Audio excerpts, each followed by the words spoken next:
सभी को नमस्कार। मैं विनोद बिश्नोई आप सभी का हार्दिक स्वागत करता हूं शिक्षा मनोविज्ञान की क्लास में। हम लोग पिछली कक्षा में चर्चा कर रहे थे अधिगम। अधिगम का सीधा और सरल अर्थ हम लोगों ने बात की थी कि अधिगम का सामान्यतः अर्थ ले हम जब बात करते हैं तो उसको कहते हैं सीखना।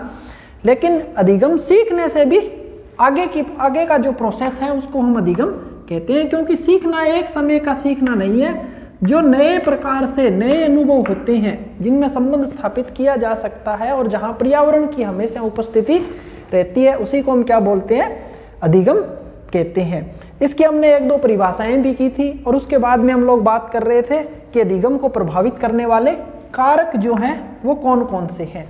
तो मुख्य रूप से हम लोगों ने जब चर्चा कर रहे थे तो हम बात कर रहे थे कि छात्रों से संबंधित कारक हैं, कुछ अध्यापक से संबंधित कारक भी हैं जिनकी हम पहले की कक्षा में हमने चर्चा की है। तो कुछ विषय वस्तु से संबंधित कारक भी हैं, पाठ्य वस्तु से संबंधित कुछ कारक भी हैं जो अधिगम की प्रक्रिया को प्रभावित करते हैं। अगर हम बात करें पाठ्य वस्तु से संबंधित कारकों की तो सबसे पहले मैं बात करूंगा कि पाठ्य वस्तु जो है उसकी प्रकृति। पाठ्य वस्तु की प्रकृति, पाठ्य वस्तु अगर सरल प्रकृति की है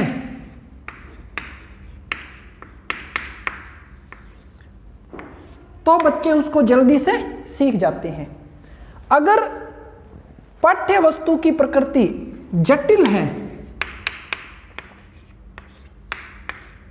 तो जटिल प्रकृति को सीखने में थोड़ा सा समय लगता है।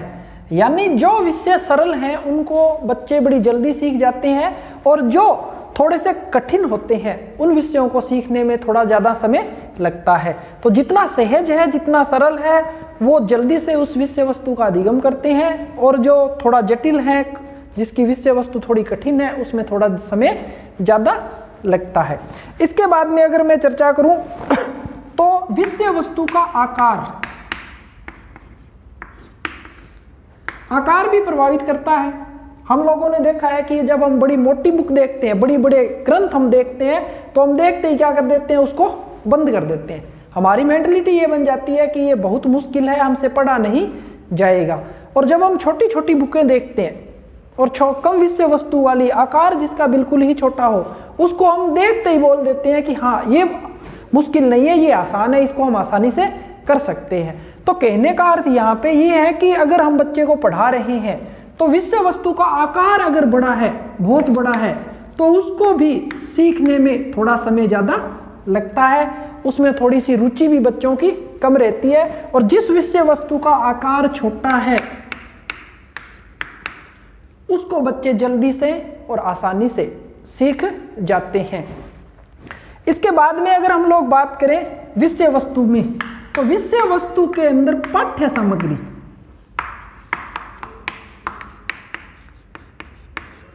अगर हम पढ़ाते समय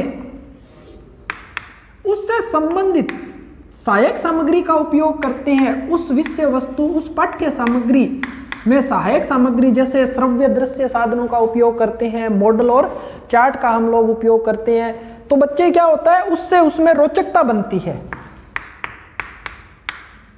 और रोचकता होने के कारण बच्चे उस विषय वस्तु को बड़ा ध्यान से सुनते हैं, उसमें स्वयं अपनी रुचि व्यक्त करते हैं और धीरे धीरे उस अधिगम करना उससे वो सीख जाते हैं, उस ज्ञान को वो प्राप्त कर लेते हैं। तो पाठ्य वस्तु से संबंधित सहायक सामग्री का अगर हम उपयोग करते हैं तो भी बच्चे क्या कर देते हैं, अधिगम प्रक्रिया उनकी बढ़ जाती है और वो जल्दी से उसको सीखते हैं।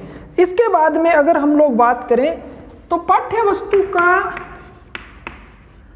क्रम जो है वो भी प्रभावित करता है। क्रम का मतलब यहाँ पे ये है कि जब हम किसी भी विषय वस्तु को पढ़ाए, अध्यापक जब भी किसी भी विषय वस्तु को पढ़ाए तो उसको वो क्रमानुसार बताए। क्रमानुसार जब हम बात करते हैं तो क्या होता है, बच्चे को एक से दूसरा ज्ञान जो है वो प्राप्त होता है। पूर्व ज्ञान से संबंध करके हम उस विषय वस्तु को पढ़ाते रहते हैं और बच्चा आगे धीरे धीरे उसको सीखता चला जाता है। तो लगातार क्रम से पढ़ाने से भी बच्चा क्या होता है, जल्दी सीखता है। कई बार क्या होता है, कभी हमने टॉपिक कहीं से उठाया, कई बार कहीं दूसरी विषय से हमने टॉपिक उठा लिया है, बीच में आपने किसी और पाठ को पढ़ाना शुरू कर दिया है। इससे क्या होता है, बच्चों के अवधान की प्रक्रिया धीरे धीरे समाप्त हो जाती है, वो ध्यान नहीं दे पाते हैं और उस पाठ्य वस्तु को सीखने में उन्हें बहुत लंबा वक्त लग जाता है। तो इस प्रकार मैंने 2, 4, 5 बातें यहाँ पे लिखी है कि पाठ्य वस्तु से संबंधित कारक भी अधिगम प्रक्रिया को प्रभावित करते हैं। एक तो उसकी प्रकृति, सरल है तो जल्दी सीखते हैं, जटिल है तो समय लगता है। आकार, अगर छोटा आकार है तो वो जल्दी सीखेंगे, बड़ा आकार है विषय वस्तु का तो उसमें थोड़ा समय ज़्यादा लगता है। पाठ्य सामग्री यानी सहायक सामग्री का अगर हम उपयोग करते हैं तो बच्चे उसको जल्दी से सीख जाते हैं। और एक हमने लिखा था क्रम, यानी क्रमानुसार पाठ्य वस्तु का प्रस्तुतिकरण अगर किया जाए तो वो उसको जल्दी से सीख जाते हैं। इसके बाद में एक बड़ा महत्वपूर्ण कारक इसमें रहता है पाठ्य वस्तु से संबंधित, और वो होता है पाठ्य वस्तु का उद्देश्य।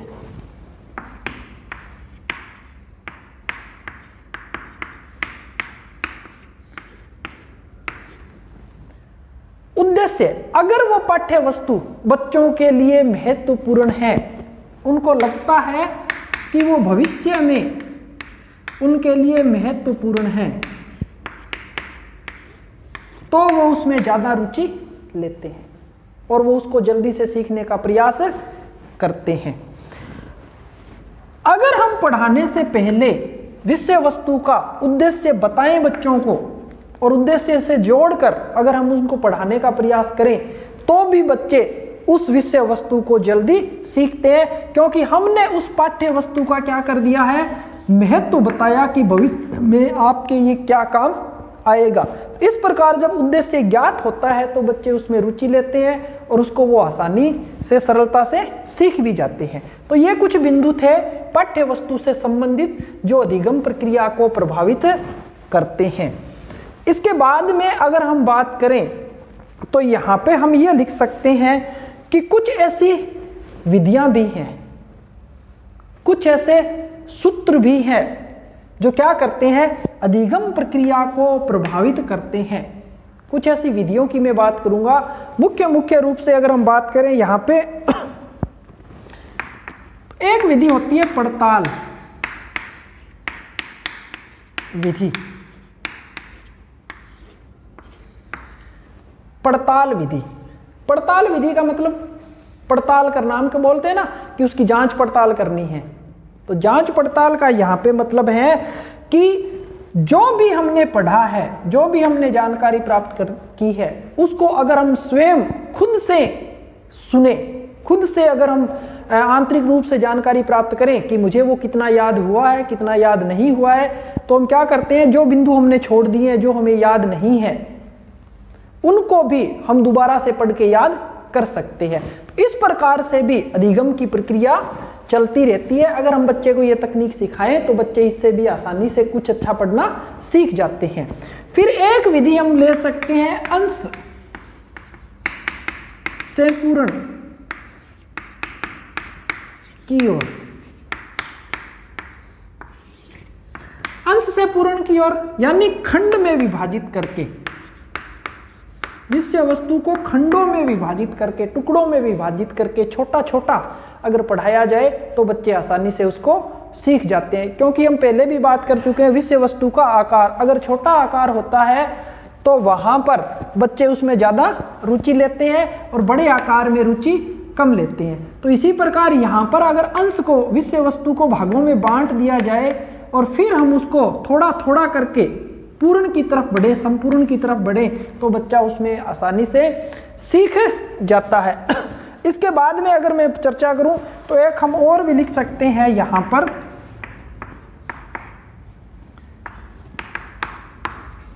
सरल से जटिल की ओर। सरल से जटिल की ओर, विषय वस्तु को सरल सहज भावों से होते हुए अगर हम कठिनाई स्तर तक लेके जाएं तो बच्चे के सीखने के प्रोसेस में भी सुधार होता है। सरल विषय वस्तु का मतलब यहाँ है आपने पहले उनको सरल बातें बताई उससे संबंधित, और धीरे धीरे करते करते हम उसके कठिनाई स्तर को बढ़ाते चले गए, जटिलता की तरफ चले गए और फिर हमने वहाँ तक उनको बताया।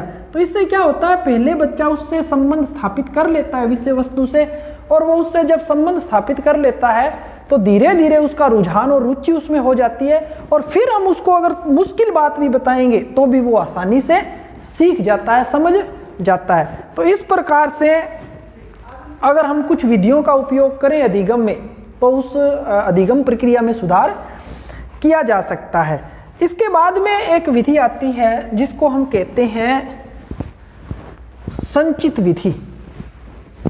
संचित विधि, संचित विधि व विभाजित विधि, आप ये भी बोल सकते हैं, विभाजित व संचित विधि। विभाजित व संचित विधि में ये होता है कि हम लोग क्या करते हैं, जैसा कि नाम से ही पता चल रहा है, विभाजित करना, संचित करना।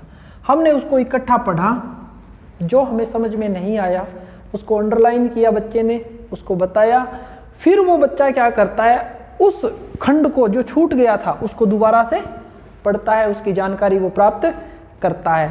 तो एक बार उसने इकट्ठा किया, विभाजित किया, फिर विभाजित खंडों को पढ़कर फिर इकट्ठा किया, इस प्रकार इसमें प्रोसेस चलता रहता है। इस प्रकार अधिगम की कुछ विधियां हैं जो अधिगम प्रक्रिया को प्रभावित करती हैं, और अगर हम इनका उपयोग करें तो बच्चे को हम आसानी से समझा सकते हैं और बच्चा उसमें आसानी से उनको सीख भी सकता है। बाकी बातें बाद में करते हैं, तब तक धन्यवाद। जय हिंद, जय भारत।